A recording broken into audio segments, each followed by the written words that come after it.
Have a very in the plans. We're talking about cancer. The name of this episode is Fighting Cancer, Pain, Treatment and Trials. Joining me tonight, we've got Sr Nadine Kabbout and Dr. Rayan Moussa. And for both of them, cancer plays a big role in their lives. So I want to welcome you both. Thank you so much for joining us on Real Talk. Thank you for having us. Thank you. Usually I do a introduction of our guest speakers, but today I think it's more fit that I actually have you both introduce yourselves. So I'm going to start with you, Dr. Rayan. How about you just introduce yourself and let us know what's the role that cancer plays in your life? Sure, thank you.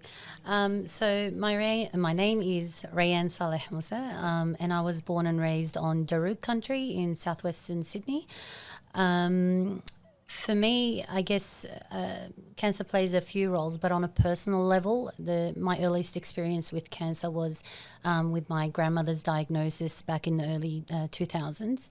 And at the time, I was obviously much younger. And back then, we didn't even use the word cancer. In the Lebanese community, we often replace that term entirely with a phrase, heartfelt marad, which translates to that illness, that disease. And I've often joked about that it's almost like a Lord Voldemort, he who shall not be named situation, where we're not even comfortable using the term cancer. And I know it's not just me. You know, I was in a conversation with my sister-in-law. For a long time growing up, she thought her grandfather passed away from something called heartfelt marad and did not know that it was actually cancer until she was an adult. In terms of cancer and the role that it plays in my career, so I've always gravitated towards health and medical research. And subhanAllah, about 18 years ago, I was diagnosed with my own chronic neurological condition, multiple sclerosis, and that really shaped what I wanted to do with my life and what my contribution will be to society. And so I pursued a career in medical research. I had set out to become a neurological researcher, and then subhanAllah, cancer research found me. And so in 2017, I was awarded my PhD in medicine in the field of cancer therapeutics. So I used to work in the lab, but I've now transitioned into clinical research, and I work with the Cancer Symptom Trials Collaborative at the University of Technology, Sydney. And our research is focused on improving the symptom management and quality of life for people living with or after cancer. And so we conduct clinical trials in that area of research. Wow, mashallah. Amazing work. You're doing so much, mashallah. How did you meet Nadine? Was it on this journey? Yeah, absolutely. Yeah. So I was developing a project which we are currently collaborating on around diversity and inclusion in clinical research. Ethnic communities in general are severely underrepresented in clinical research, and it is so important that we improve that access and participation. So I was building this project. I wanted to pull together this collaborative team, and it was we decided to focus on the Arabic-speaking community first because I have that background, but also because Arabic is the third most commonly spoken language in Australia. And in fact, approximately 25% of all people that identified on the census nationwide as having an Arabic-speaking background reside in southwestern Sydney local health district. Wow. So there is a huge population here, and a lot of our research is conducted in this local health district. But yeah, long story short, it was very important that this research team of mine had representation from within the community. A lot of research groups are now moving towards what we call patient-centric or patient-informed research, whereby people with that real life lived experience of any condition, or even if they were just and I shouldn't say just, because carers are very important. Even if they were carers for someone who had that condition, they now sit with us at the table as equals, as collaborators and investigators on our research teams, and inform our research studies. And so, I don't know how I came across Nadine's LinkedIn profile, but So you met on LinkedIn. I saw her on LinkedIn. She was already very engaged with her community, with her network, very active, mashallah.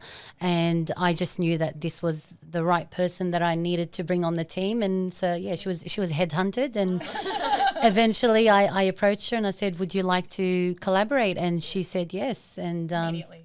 and Like, the rest is history. And now we're working on this together. We've done quite a few webinars together, and we meet regularly to progress the project. And yes, subhanAllah, we found out that we actually have some common connections that date back to my primary years. So it's a very small world, but alhamdulillah, a very blessed relationship, and I'm very excited to be working alongside her. Amazing, mashallah. I want to talk to you a lot about everything that you had mentioned about your cancer research. Inshallah, we'll get to that a little bit later on in the episode. I want to now take the attention to you, Nadine.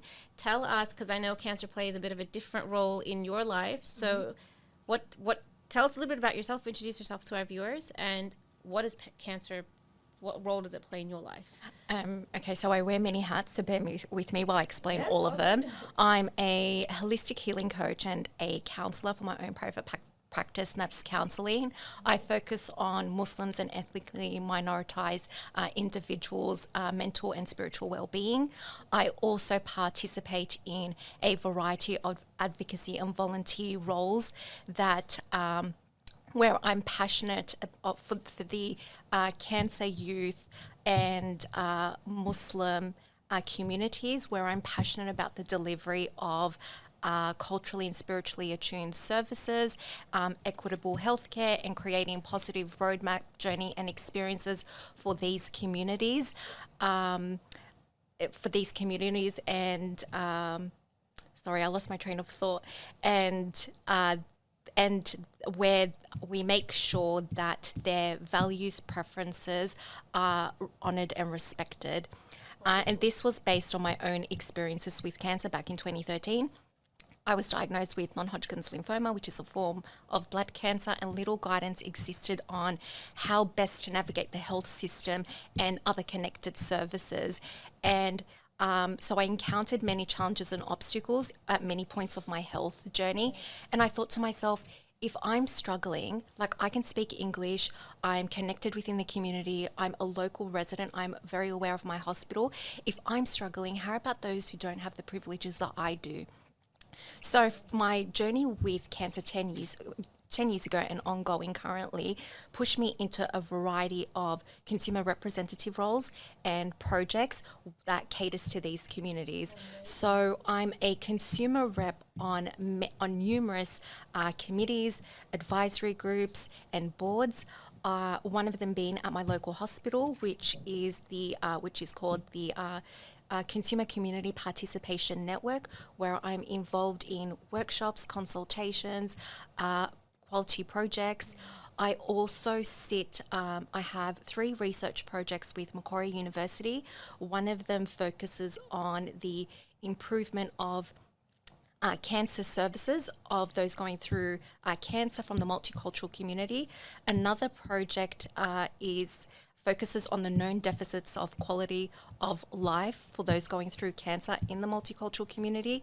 And the third project on that focuses on the improvement and enhancement of virtual models of healthcare nationally. I also sit on another project with University of Western Sydney that focuses on cancer support programs for women from multicultural community with a focus on Arabic, Chinese and Vietnamese. And I also sit as an associate member on the Consumer Community Advisory Group called Impact, and I believe that stands for, and do help me, Rayan, Improving Palliative Chronic Care through and aged care, clinical research and translate through clinical. It's a very long acronym. I've been there for 5 years and I still haven't memorized it. Wow. So mashallah, you're so heavily involved in so many different aspects of dealing with cancer and helping different ethnicities or specific ethnicities with cancer. And all of this, like, it was your own diagnosis that led you to all of this and made you do all this. Yep. That's amazing. I want to talk a bit about your personal experience with cancer now. So we'll just put all the research stuff to the side and we'll get back to that towards the later part of this episode. take me back to the first time when you heard the words, Nadine, you have cancer. What did that feel like? Were you expecting it? Was it out of a shock? What was your initial reaction like? Because those are heavy words. Yeah, the initial reaction was relief. Relief? Yeah, I felt relief. I'll tell you why. By that point, I knew something was wrong, and I just knew I wasn't feeling crazy, going crazy. I had been experiencing ongoing symptoms for at least 8 to 10 months. Some of the symptoms included chronic cough, chronic fatigue, loss of weight, severe itchiness, shortness of breath, and sleep deprivation. So I had been seeing my former GP monthly, more than I had ever seen him, and then by that point, fortnightly. I don't forget the date. It's 25th of October 2013 was the last time that I saw him. I had requested a referral to hospital because I knew something was wrong, and I just and he didn't think it was that bad. I remember he had smirked and he's like, "Really, that bad?" And I remember just crying out of frustration because I was being made to feel what I wasn't feeling when I knew what I was feeling. It was my body. It's my body. I'm the expert of my body. I know what was going on. So for him to have gone and told me that, I just felt gaslit, and it was very frustrating. And then the next day, 26th of October 2013, subhanAllah, I wasn't even going to attend the family barbecue. I managed to feel a tiny bit better and had the strength to.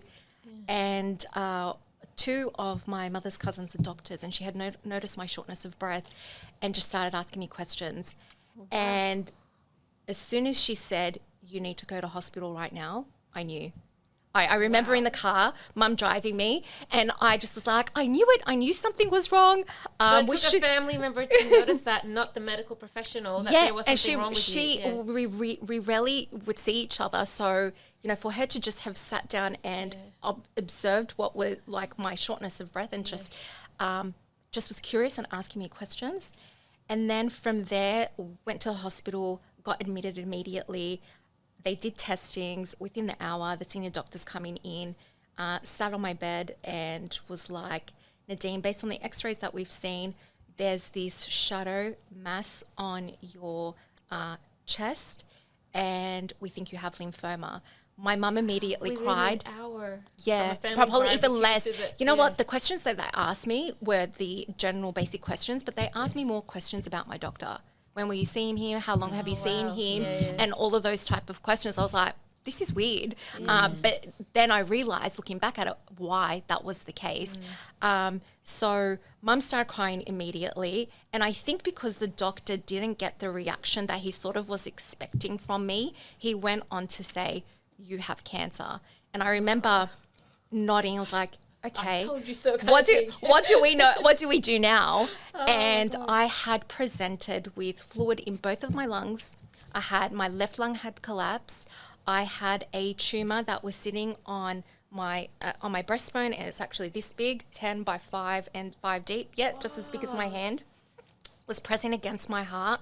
So when it was pressing against my heart, that's slowing the flow of the blood within my body, which was causing the chronic fatigue, but also the loss of appetite, because I didn't have, the heart's being overworked already with that being pressed. I couldn't walk more than 2 to 5 minutes without having to take a break. A walk that would take me 5 minutes would end up being 20 minutes. I also had bruising all over the bottom of my body. You would think that I was abused.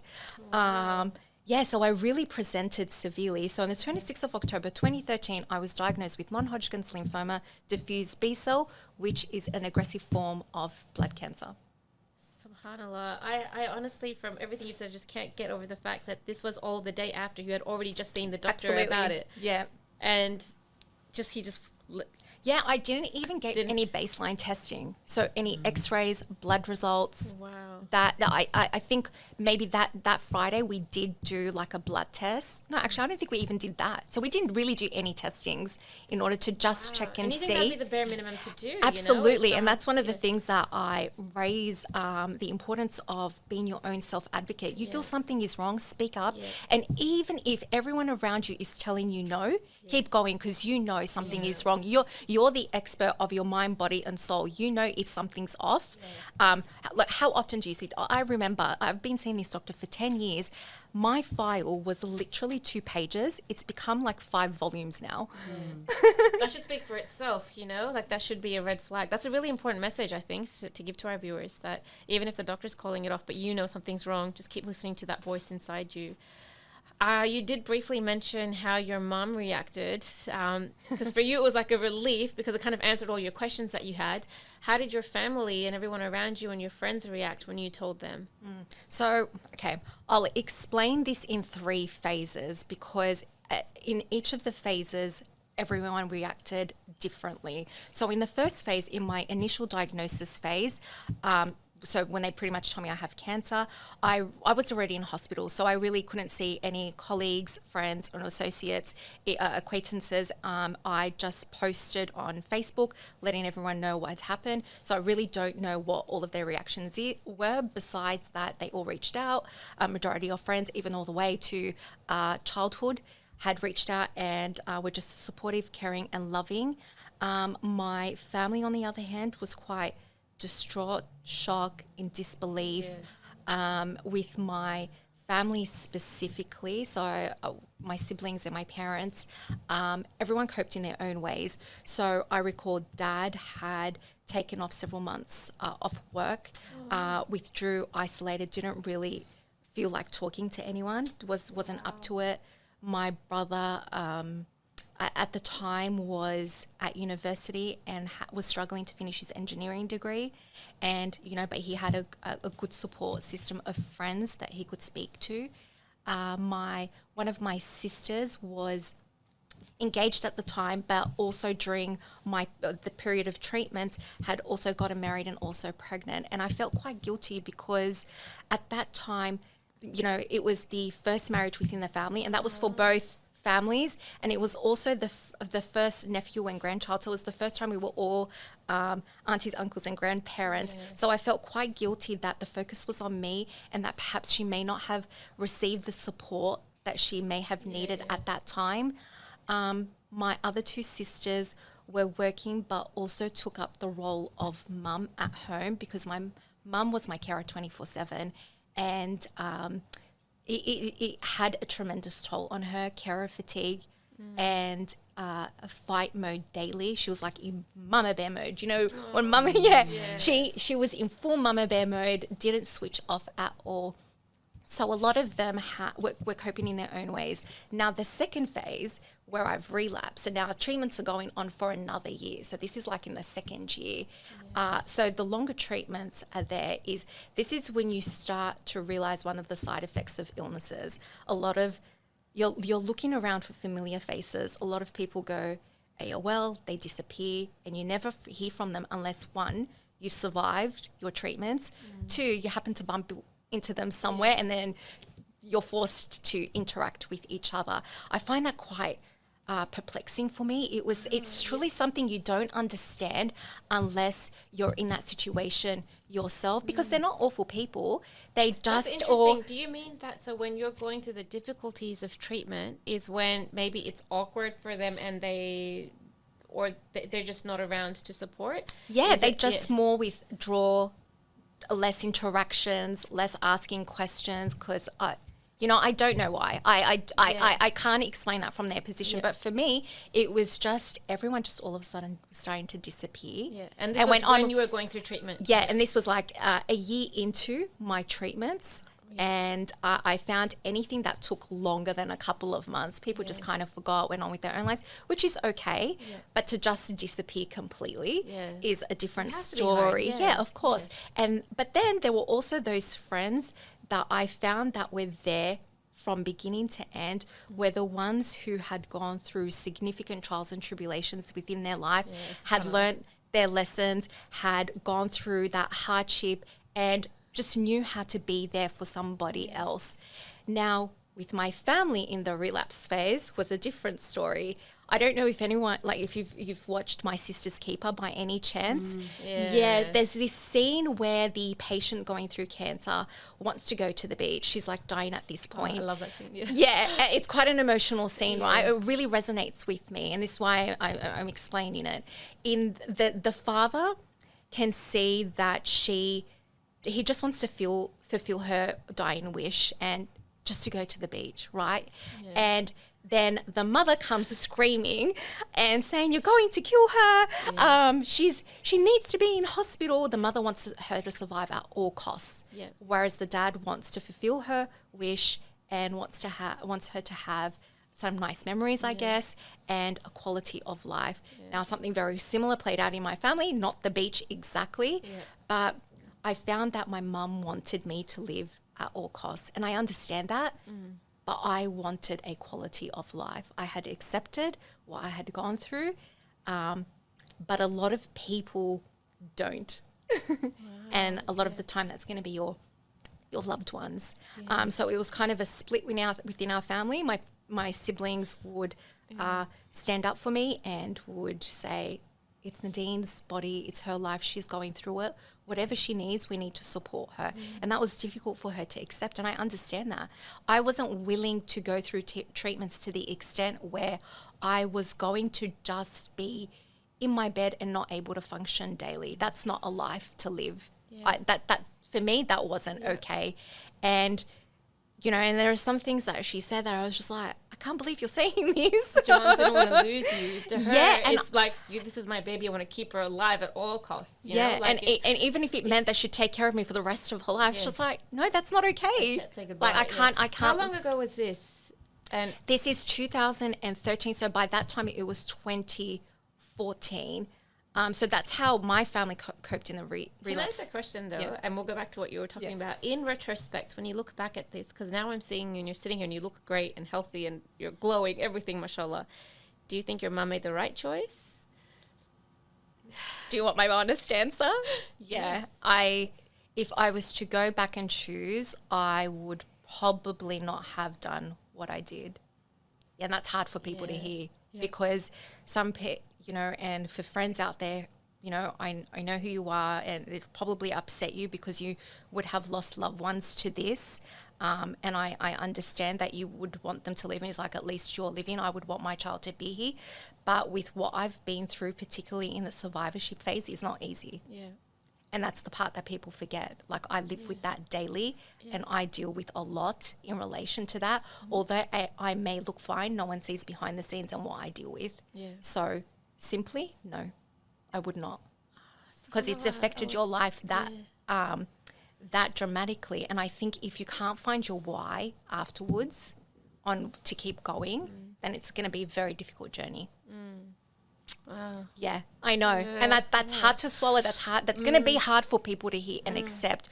But based on this is my 10th year in remission, and this is something that my sister and I have discussions over, and I always tell her, no, I think I would not have. If I know what I know now, with everything that I've been through, no, I would not. I would have just chosen a quality of life and just let it be. Just accepted death. I'm trying to take it all in. It's so heavy. Thank you for sharing that. So honest and so raw for you to actually just say that. You know, I really appreciate you being so honest with us. And then and then the last phase, the treatment phase, that's a different reaction as well. People want you to get back to normal. There's no going back to normal for me. It just would not happen. It wasn't going to work that way. And people had difficulty accepting side effects such as tiredness persisted for long periods of time. And I just needed allowances to be made, or the very least some grace shown. People didn't do that. I needed to heal within my own time and my own pace, on my own terms. Yes. And and I just found that I withdrew and I isolated from 90% of the people in my life and just focused on myself. And then when I was ready, I reconnected. So there was a big gap of time where I didn't talk to anyone. I just focused on me. It was about me, myself, I. That was it, because no one got it, and I was just tired of explaining. Yeah, and you just had to. Yeah, I just had to. I had to make difficult decisions that came with consequences. But at the end of the day, if it healed me, that's what had to be done. Yeah. Look, often in these situations, as an outsider, when you find, whether it's a family or a friend, particularly if it's like a friend and they get a diagnosis like this and they're going through so much trouble, sometimes as a friend, you feel for them, you want to help them, but some people just don't know how to react in that situation. You know, they mean well, they want to do good. And sometimes in their, intention to mean well, they end up saying all the wrongest, just the wrong things and doing the wrong things. And I feel like now people are so fearful of accidentally saying the wrong thing that they just withdraw, maybe because they don't know how to, as much as they want to give comfort, they don't know how to do it. Has anyone ever said anything to you that's done more damage than good, even though you know they probably meant well? Has it made you feel uncomfortable? And how would you want, if you could give some advice, how would you want them to respond to someone who has a cancer diagnosis or any like terminal illness? And I had so many people say the wrong things, and I showed a lot of grace in those moments, because I do understand that they are being supportive. They do want to be there. They're going to say stupid, awkward, dumb things. And can you give us an example of? I'll give you a list, Reem. What are some dumb things? I'll give you a list. But what I would say is, what I wanted from people in those moments is, and this is the best way that I can describe it, I didn't want people to throw a rope in the hole that I was in. I wanted people to climb down into the hole and sit there with me. I wanted them to feel what I was feeling and attune to what I was going through. But that required for them to connect with that feeling within themselves. Wow. And a lot of people have trouble doing that because they dismiss their feelings. People have a problem even labeling what they're feeling. Yes. So empathy fuels connection. Whereas sympathy creates disconnection and isolation. Empathy is feeling with people. That's all I needed. I didn't need this magical response that people thought would fix everything. No, because there's really nothing you can do. If you could take cancer away, then okay, great. But you couldn't take that away from me. Yeah. So there was literally nothing you could do to make me feel better, other than just sit there with me and feel it with me and know how crappy it was. Yeah. And I think that's where people struggle, is knowing that there's literally nothing they can do to make it feel better. Everyone's initial reaction, not everyone, but the majority of people, their initial reaction when you hear, someone's going through something like this is put on the savior hat and fix it for them and tell them it's going to be okay and all of this. Yeah. But like you said, it's very difficult to get down into that hole and just be there for them. I would always, when everyone tried to get into fix-it mode, particularly my family, stop. I don't need you to fix this. Yeah. I just need you to be present with me. What does that look like, being present with you? What practically did you want from that? If I asked for something, then just please do it. Don't ask me why, how come, I need it for a reason. I'm already tired, I'm already exhausted to even have to preface that as to why. Sometimes I will if it was required, but just generally, no. Being supportive looks like, I guess for family and friends, the tips that I would give is, instead of saying to someone, I'm here for you whenever you need me, because the reality is you're not going to be there whenever. There's there's a condition. Yep. So just think, if this person is in and out of hospital, their carer is 24/7 with them, maybe prepare a meal and bring it over. Yeah. Do you know, the people who did that? You know what's really interesting is that every single person I've had on this show who is a cancer patient has said those exact same words. Yeah. Something so little as bring a meal over. Yes. Everyone I've interviewed has said that. Yes. And I just think, subhanAllah, that's practical. Absolutely, because I worried about how my carer was taking care of herself. So I was worried how mum was taking care of herself, because I knew she wasn't. And then I was worried about my siblings at home. They're at work, they're coming, and they're going back and forth from hospital, giving me everything that I need to. Were they taking care of themselves. So, it's not necessarily taking care of the patient and being supportive to the patient, but also the family. Look at what the family needs. Yeah. If maybe their lawn needs mowing, if you could do that. Wow. Or, food. I remember my auntie would do the vine leaves and brought them over. She knew I loved that. Yeah. So she didn't ask me. She just said, when can I drop this over? I was so happy. It was little things like that. Yeah. I had friends who would send me messages that just to motivate me, just like really funny quotes, will go out of their way just in the day, prepare books for me, give me gifts. What else did they do? You just have to sit there and really think for yourself, how well do I know this person? Yeah. Where do I think they kind of will be struggling at the moment? Yep. People would even go, and if winter was coming up, they'll go and get me things that I could wear in hospital that's going to keep me warm, water bottle, cozy socks, scarves. I would get all of those things. So there are ways you can be supportive without having to ask the person and say, what can I do for you? Yeah. Just give it a little bit of thought, because I'm not going to tell you what I need. Yeah. That's just the reality. We all feel those moments where you just don't want to burden anybody.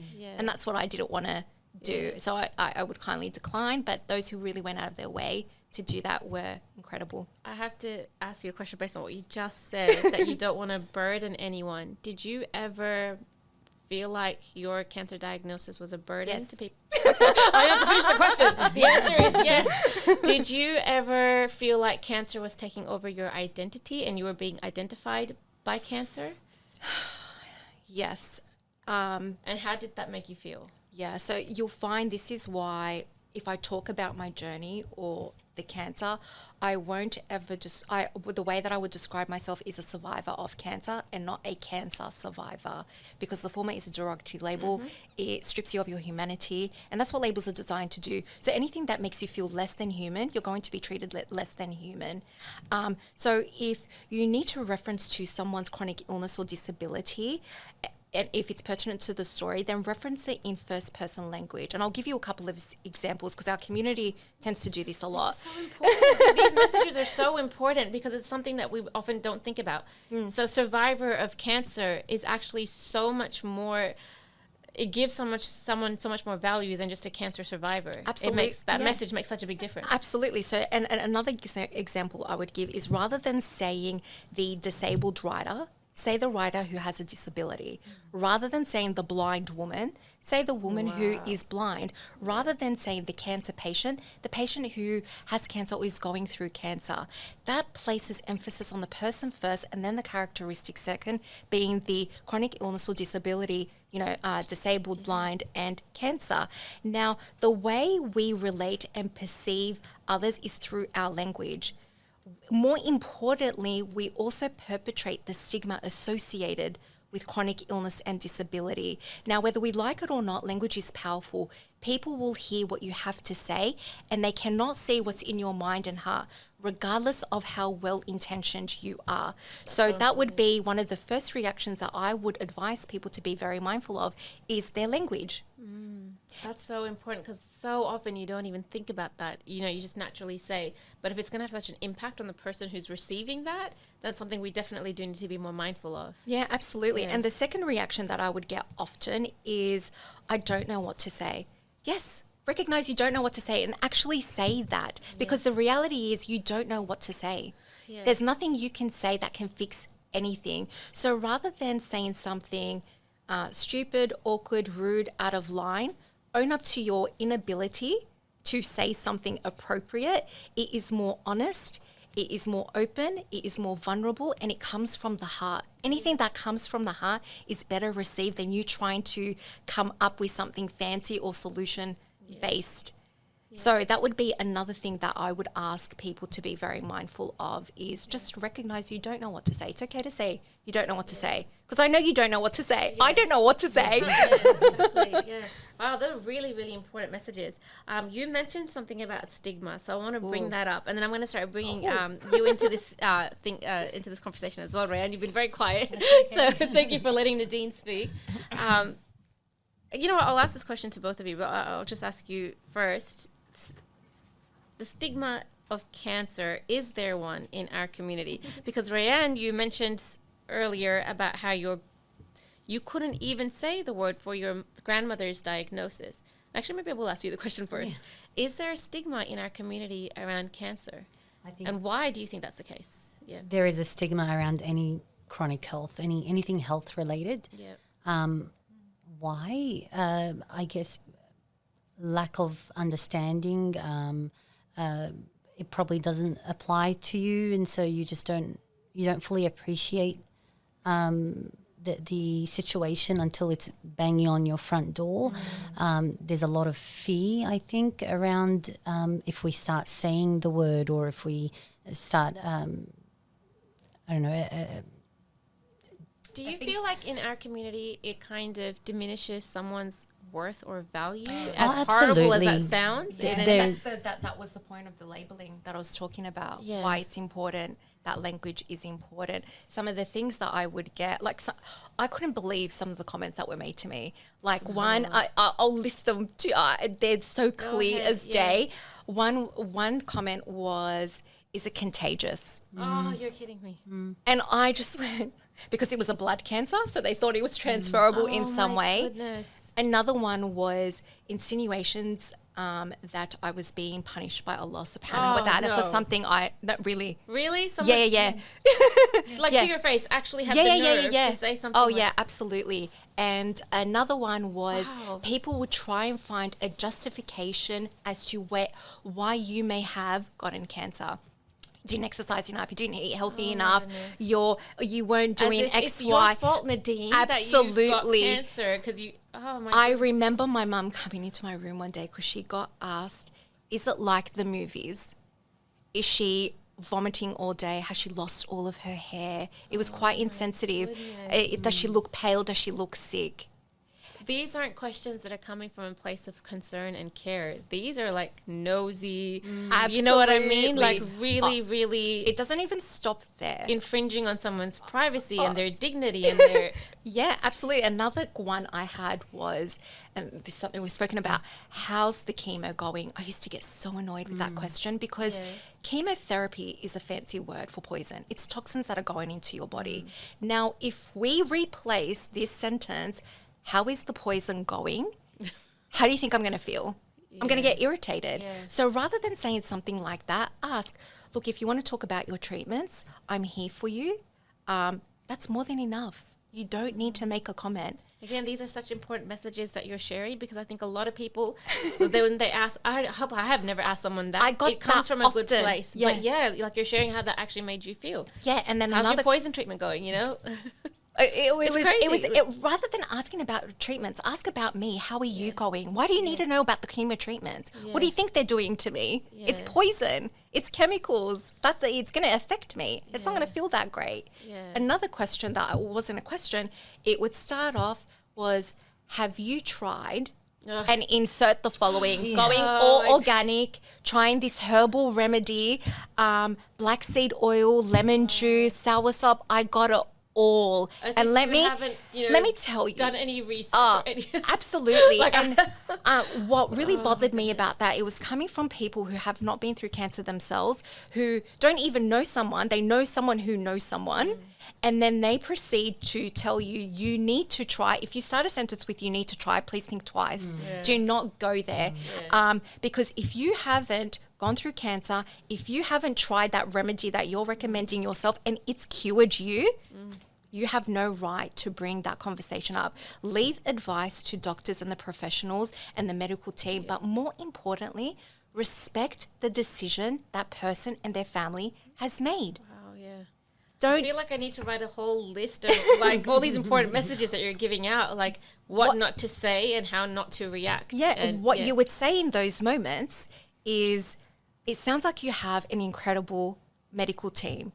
If you need, if you want, I'm here for you if you need to research other options. That's it. You don't need to say more than that. Another common one was, I know how you feel. Really? You were... Someone who's never had cancer, never had chemo. You are in my body specifically going through my specific conditions, my specific side effects, my specific financial concerns, and you know how I feel? No, you don't know how I feel. I hated the comparisons. Even people going through cancer don't know how you feel. And we acknowledge that everyone experiences cancer differently. So instead of saying something like that, just say, you know what, that sounds crap. I'm here for you. So simple as that. Oh, like, honestly, just relate. Like, put yourself in that person's shoes. What would you want someone saying to you? It's like, you know what, you're not alone. That sounds really awful, and I'm here for you. I hear you. Another one that's another common one was, people asked private medical questions. I couldn't understand for the life of me. You're not there. You're not going through what I'm going through. People forgot that I reserve the right to answer any questions and how I answer them. Cancer does not, or any illness for that matter, does not cancel out dignity and your right to privacy. And many people didn't respect this. And when I would set boundaries, people would react negatively, start projecting, and then would place me in a position where I felt the need to have to console them. On top of them crossing the boundary, and then I would have to do something like that. So that was quite irritating and frustrating. And another common one would be, stay positive and have sabr.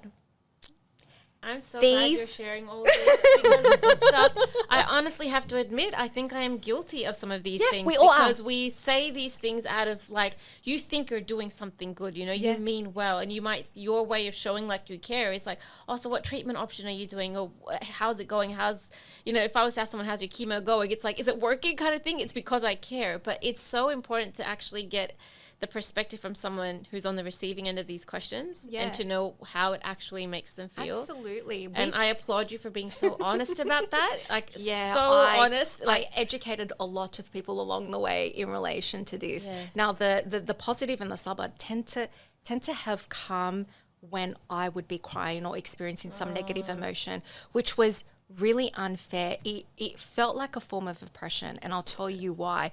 Because when you make someone feel emotionally out of place, you're also insinuating that they have a spiritual problem too, a lack of iman, a lack of patience. And that's not fair, because crying is a mercy from Allah subhanahu wa ta'ala. This is a pretty crap journey. If you were on it, you would cry too. And I needed space for my feelings to be validated, but also a space where I could express my fears and concerns.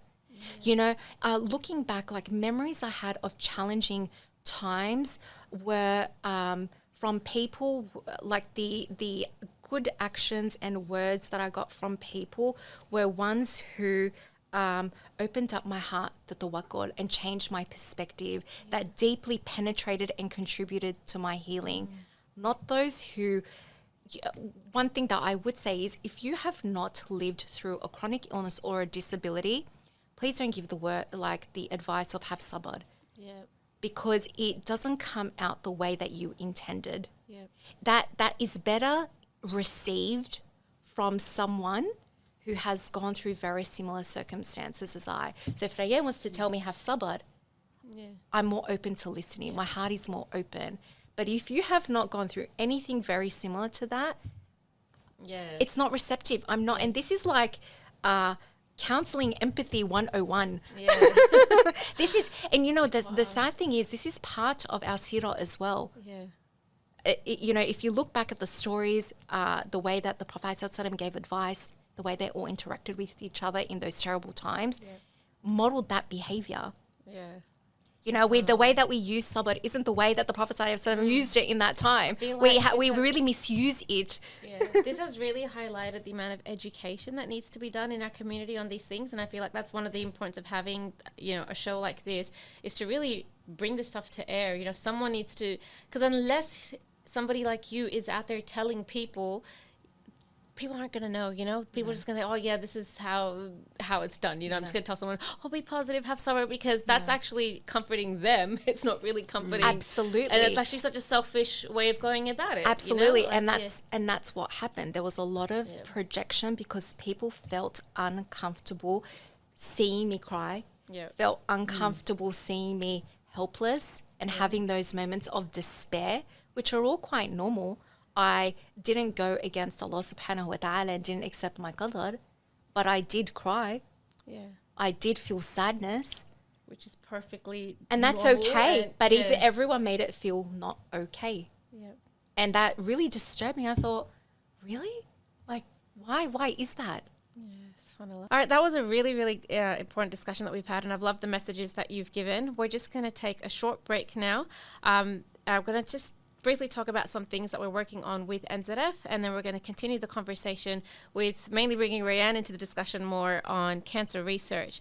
For those of you who have been following NZF, you might have seen that we've been heavily involved with the Fitness for Cancer campaign, and the whole idea of the Fitness for Cancer campaign, it runs throughout October with the last week where we get active. And the purpose of that is really bringing the community together to be active, get fitness and physical movement as part of our lives. And you just basically register any challenge that you want for yourself. You tell your family and your friends about it. And in the process of doing this and getting the community together to be active, we're raising funds to help Muslim families that are struggling with cancer.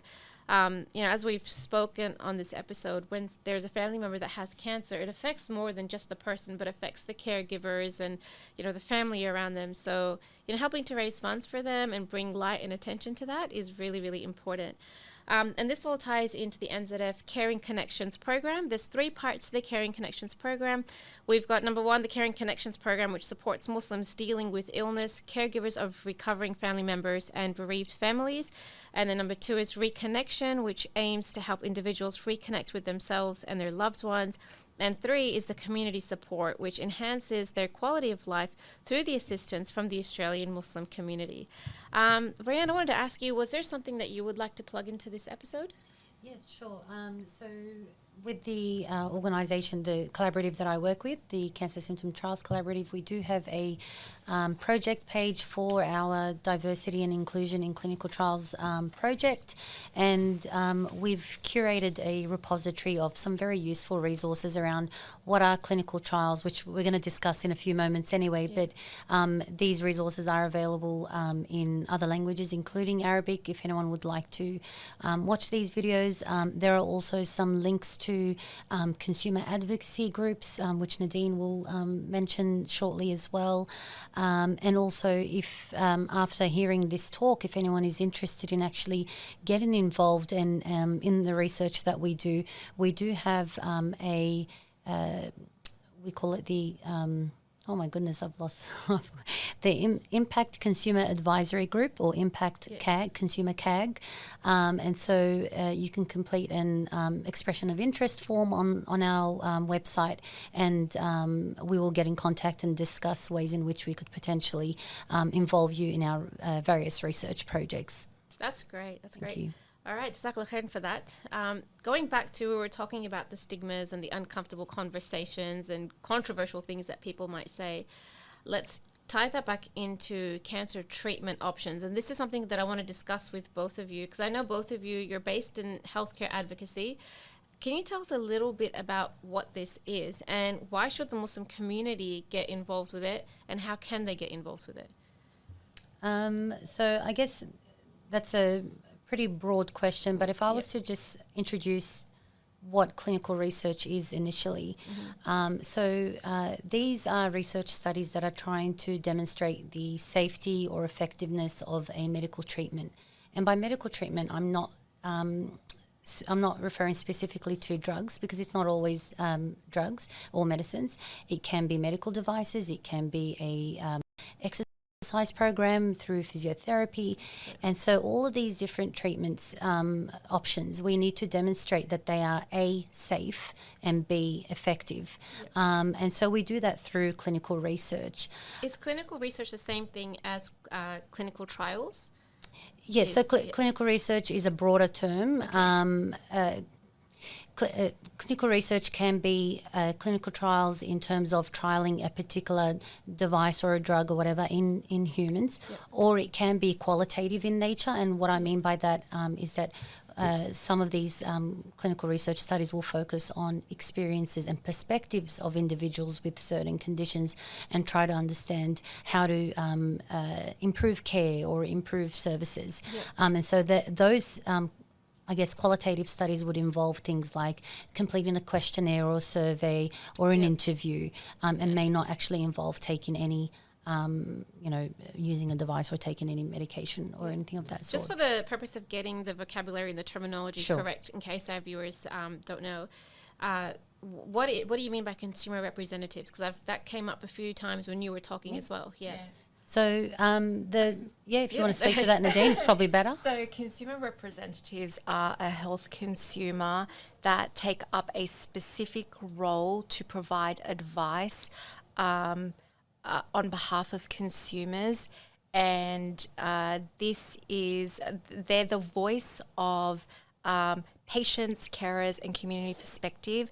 They also take part in decision making, service planning and improvements, and this is done through health services organisations or consumer organisations in a voluntary capacity. There's also they've recently introduced consumer remuneration, but they also pay for your out-of-pocket expenses. And so some of the roles that a consumer rep would play, so consumer representative, it's short for consumer rep, some of the things that they would be involved in would be and not limited to, is reviewing and providing feedback on patient information, changes and improvements to service delivery, discussing healthcare quality, safety and patient experience, advising on patient information design, speaking at conferences and seminars. They will also train clinicians and staff from a consumer perspective. They will also take part in community focus groups and workshops. They will also plan and facilitate these workshops as well. That's a big role. It's not you. It doesn't necessarily mean you do all of these things. These are just some of the things that you could be exposed to. So there's a lot that can come out of this. Absolutely. What role does this play in clinical trials or in clinical research? Really, does consumer reps, do they have a big? How important are they to research? They are very important. They provide a unique insight and perspective that we as researchers or clinicians would not have. And, there's no way of knowing what is the best for these individuals without that insight. So I just wanted to speak to, I guess, consumer representation. There are different ways you can be involved from the researcher, investigator, collaboration side, or you can be involved within the trials themselves as a participant. So the term consumer we use to describe, any person with lived experience, either as a patient or as a carer for someone who is going through any particular condition. And is this opportunity open for anyone who has been diagnosed, say, with cancer or a particular illness? Yep. So it's open to anyone. You don't have to have any particular qualifications. I will mention, though, unfortunately, due to language requirements and a lot of, clinicians and researchers in the field predominantly speak in English, there is a disadvantage to people who do not have that English language proficiency. But that is why it's very important for people such as Nadine, who are bilingual, who can speak on behalf of the community and communicate with us in a language that we understand. It is very important for people such as Nadine to be involved in consumer advocacy and health advocacy. What does the current situation look like in the Muslim community when it comes to consumer rep? Do we have a lot of people within our community? Almost every board, committee, advisory group, workshop, project that I sit on, I am the only Muslim hijabi woman, or just even Arabic speaking. So when I do find those projects where there are others who are like me, like Rayan, and there's this other project as well, I'm ecstatic, like I'm over the moon, because it's very rare to find us. So we find each other very easily when it comes to these projects, and we empower and support one another because we know there aren't enough of us. Why do you think that's the case? Look, I think, apart from the language barrier, from my observations and just talking to people generally, it seems that people don't want to spare maybe a couple of hours of their time in order to be a part of something greater than just themselves. And that's unfortunate because, look, health advocacy, health isn't a manner. Everyone's going to encounter some sort of health problem sometime in their life. And this should be something as Muslims we should be pioneering in and being the forefront of. Why, it should not just be limited to me, myself, and I. We need to think long term. We need to set networks and infrastructure for our community, We should not expect this for people outside of our community. And Islam is here for everybody. So we should be advocating for health for everyone, not for our own community. It shouldn't be the other way around. Where we're relying on people outside of our community to do this work. We are pioneers in this area. Why are we not doing more of this? So and I think a lot of the time people they don't know what it's about. They're scared. They don't know how to get involved. Yeah. If you want to get involved, reach out to people that you see in this space. Ask them questions. I am more than happy. I'm sure Diane is more than happy as well to answer these sort of questions, and if it's something that you need to reflect on, that's fine. I've had many people approach me, what do you do? What's it like? And I will take time out of my schedule to sit there and explain to you what I do and and I will even try and find, look, what are you passionate about in the health space? We can find something that speaks to your why. There's a lot available that everyone can be a part of. They just have to dedicate some time in the month. We should all be doing some sort of advocacy work in our life. So important. That is such an important message. And I feel like even just when you were talking, I was thinking that people could even think of it as, if Allah has given me this particular illness, what is some type of good that I can make from it? And advocacy, like the way that you've done, is taking something so terrible and so horrible and then making it have so much positive impact in the broader sense to other people as well. Absolutely. And that's how my journey, without me even realizing, happened. Because at the time in hospital, there was this disparity between what the dietitian, you get assigned a dietitian who tells you what are the foods that you need to eat to keep up your nutrition. Yep. And I was losing weight before being diagnosed. I was sitting at 55 kilos. I had lost 5 kilos within a week. Oh, wow. When I started treatments, I lost another 10. I was sitting on 39 to 40 kilos. And when I was starting my next phase of treatment, which was quite risky and I could die, they were really concerned that my body was going to be able to tolerate it. Now, the food, there aren't many halal options. And the options that were available were things that I didn't really like to eat, which was this dry fish and chicken. But I was forced to have to eat it because they were the only halal options that were available. Now, I was lucky. I had family who could go back and forth. We lived nearby. They could come 3 times a day to give me that extra nutrition and food that I needed. Yeah. Now, not everyone else has that, and I could see that. Not everyone had family. Not everyone had the reason. Not everyone lived nearby. Some people were coming from out of state. Yep. And where are they going to source this? The hospital should be responsible for these sort of things. But if and one of the other problems is not a lot of people are going to survive cancer to be able to speak up to this. Wow, yeah. And that's what some things that people need to realize. Yeah.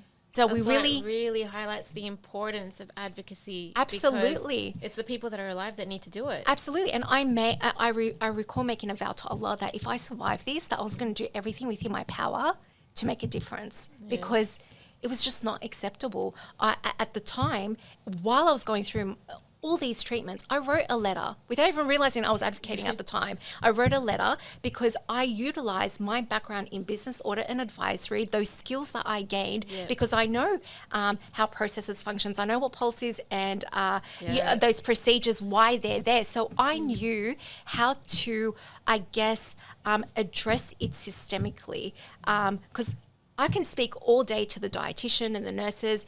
They don't have the decision-making power. Yep. So I needed to write a letter to those who did. Yep. And that was to the chief executive of the Southwestern Sydney Local Health District.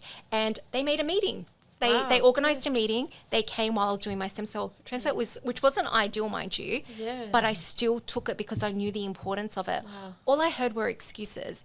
And I parked it for the time being. And I said to myself, Ya Allah, I get better, inshallah, I will work. You got the conversation going though. They started absolutely, making excuses. yeah, and that was fine. I understand. Yeah. I understand their perspective, but to me, I challenge the status quo. I don't accept it for what it is. Yeah. We can do better. We with all these technological advancements, and when Rayan mentioned the statistics of the Arabic community in the Southwestern Local Health District, and we don't have more halal options, really? That's not good enough for me. Providing me kosher, providing me vegetarian doesn't cut it anymore. We need to provide more options. So the food services manager actually went back and started including red meat into the menu based just on that feedback. Now imagine if more of us spoke up to highlight these issues. But it's also not just a Muslim issue.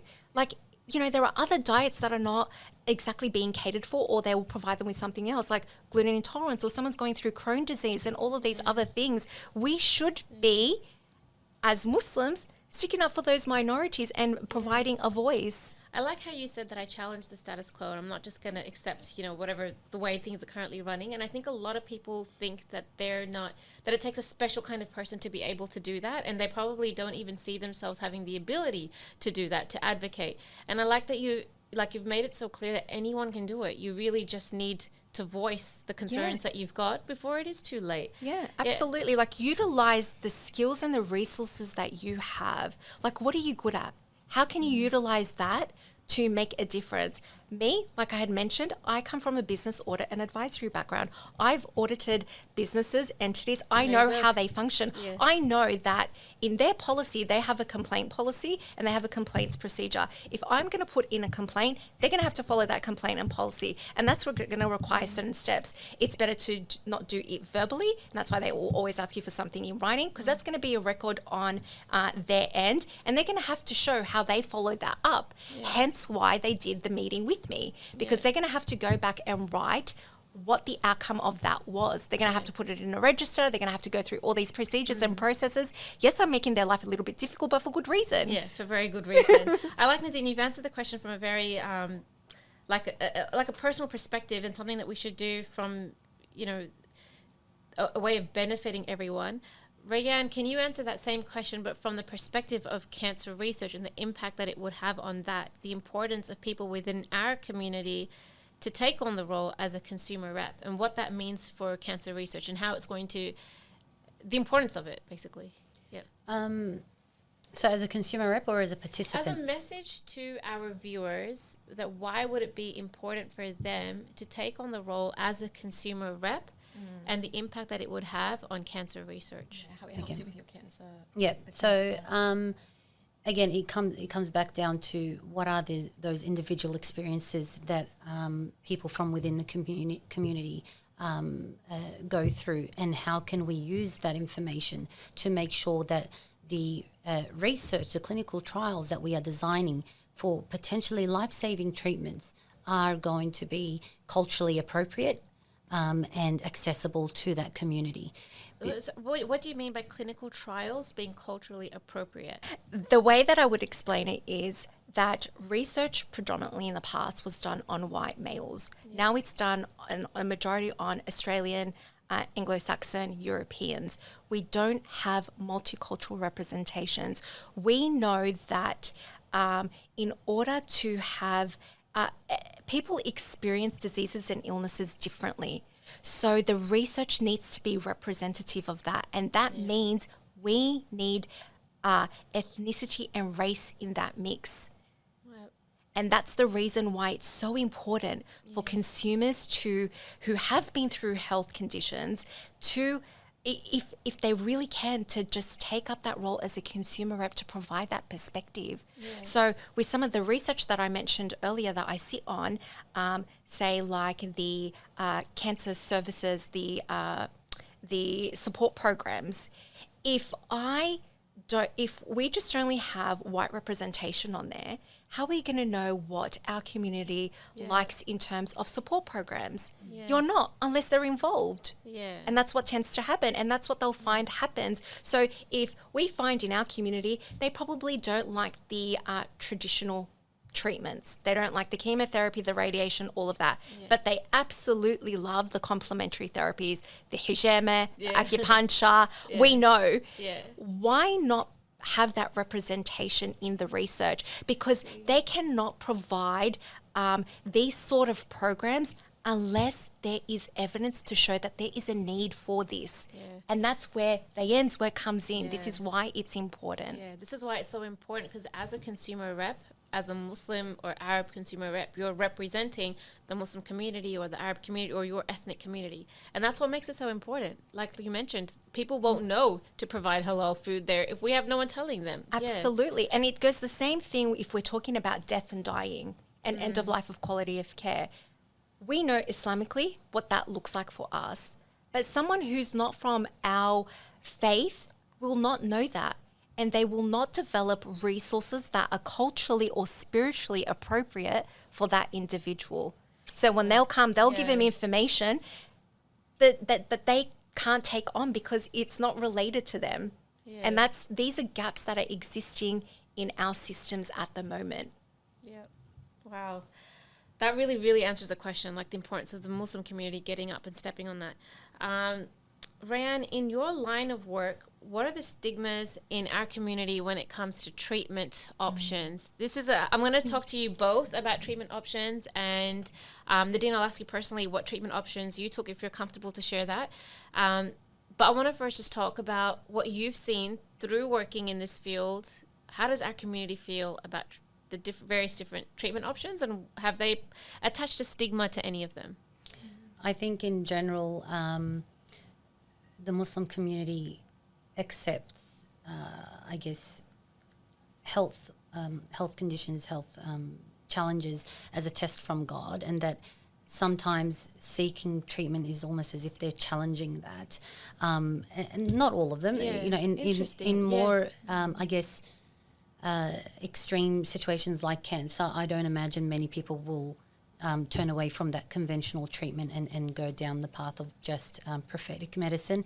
But if you look at something like diabetes, I know from personal family members, it'll take months of convincing to get them onto the right treatment, because they think that it's okay, this is a test from God and I'll figure it out, and I'll take the natural method, and I'll take this oil and that supplement, and also I just, in terms of comparing how the Western world approaches medicine and healing in comparison to Islam, in Western medicine we lean to the notion of survival at all costs, whereas in Islam we believe this life is just a stepping stone. And so again, it speaks to just accepting that this is what I've been tested with. I'm being cleansed of my sins, and I'm not going to challenge that. But if we were to stick in the context of cancer treatment, I think the vast majority of the community does accept treatment.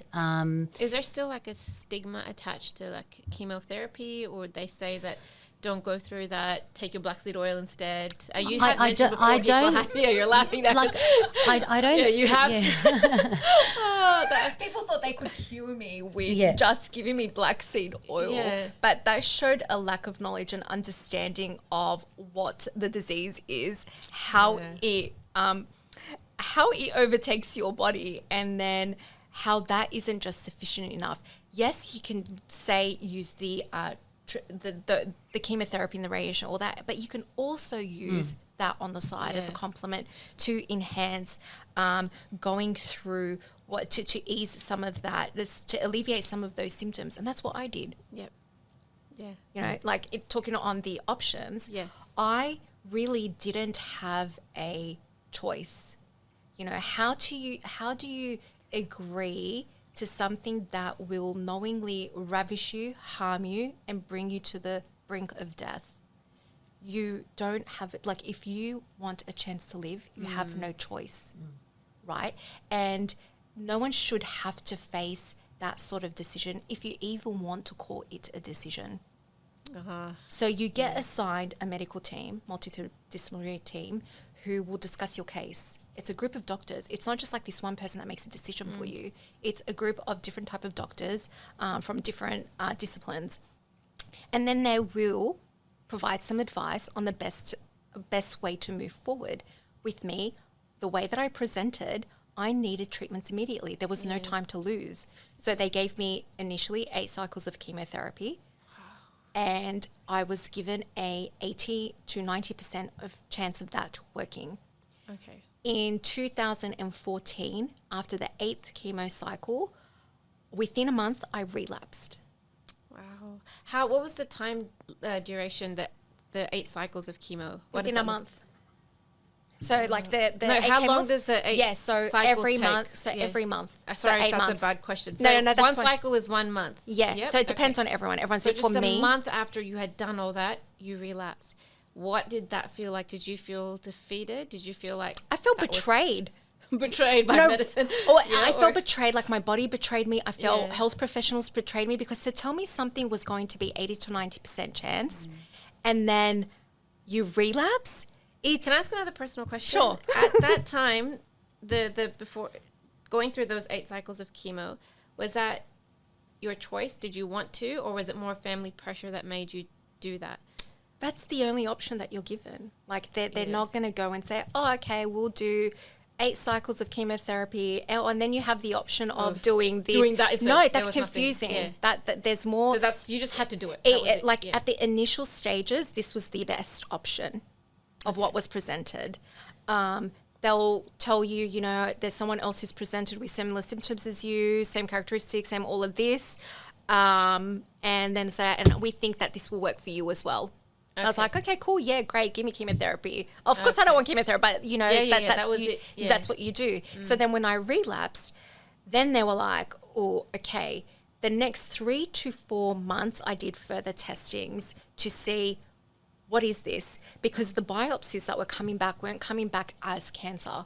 They were sitting in like this grey zone, and they were just like really concerned, because it was difficult for them then to give me advice on how to proceed forward. And was that frustrating for you, not having an answer of what's actually going on? Of course, because what then they did was they left it up to me. It was you need to make the decision. I was like, no, you put me in this position. We're going to have to make a decision together. Yeah. So then that's when I was referred to for a second opinion. So I didn't go just seek out the opinion on my own. Look, I had a really great team. So we worked together to try and find what was wrong. So the tumour behaved like a cancer, grew like a cancer. So we decided, based on the second opinion, that we were going to do what they termed the salvage plan. And that was a 30 to 50% chance of survival rate. Yeah, and it was 3 high dosages of chemotherapy, stem cell transplant, and 2 weeks of radiation.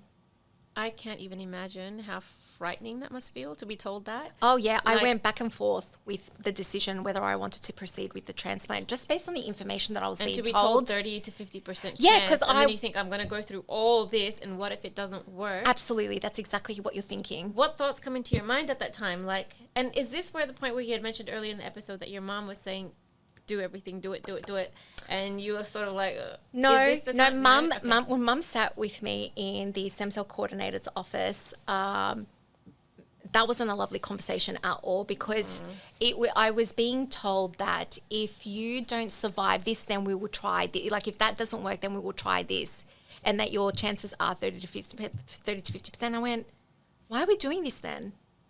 What is the point of me going through this? Why don't we just look at quality of life? Because my mum had the same reaction. She's like, why should she go through that then? What's the point? Yeah. It will only speed up the process of death.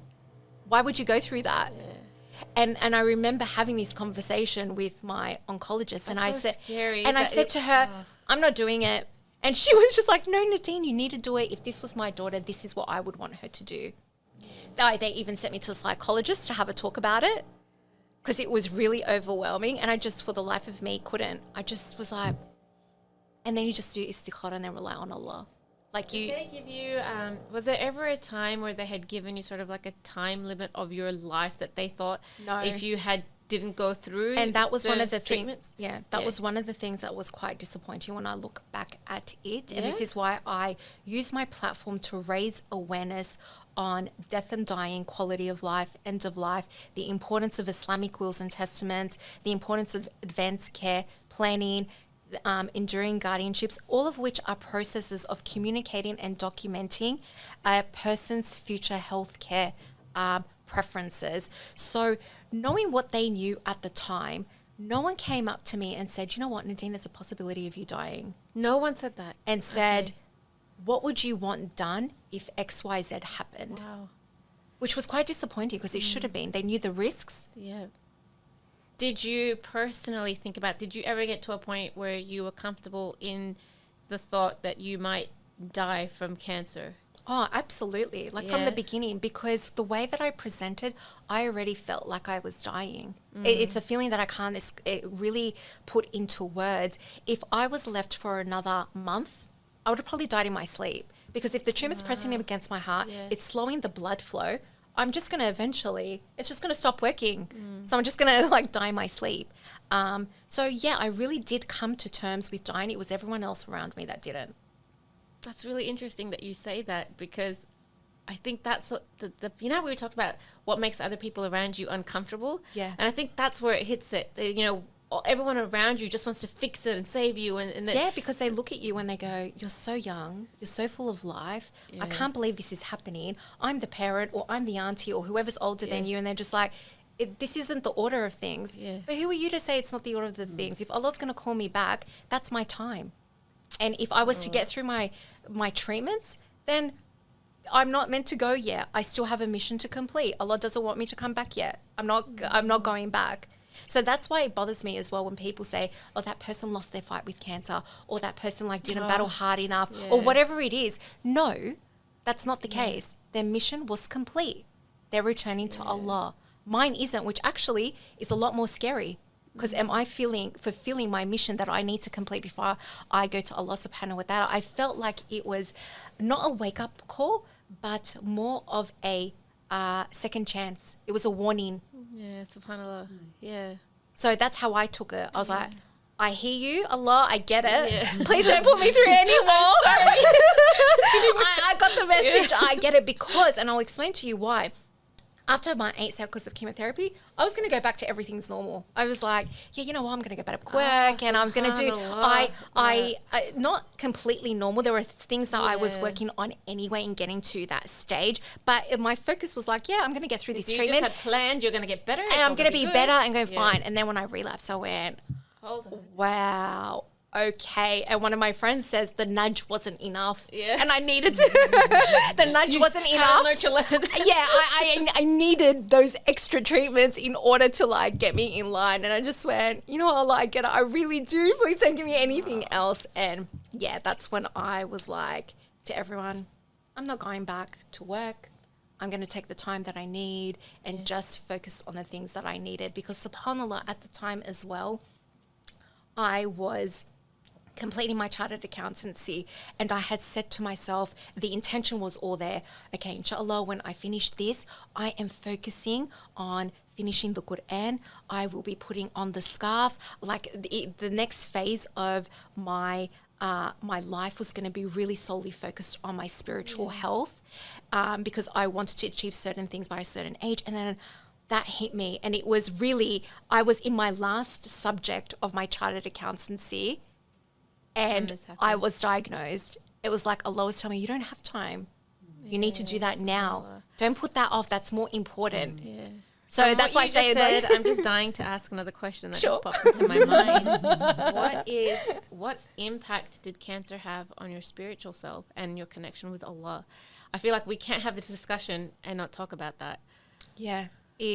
Look, my connection with Allah has been strong all my life, alhamdulillah. And this was something that pulled me through.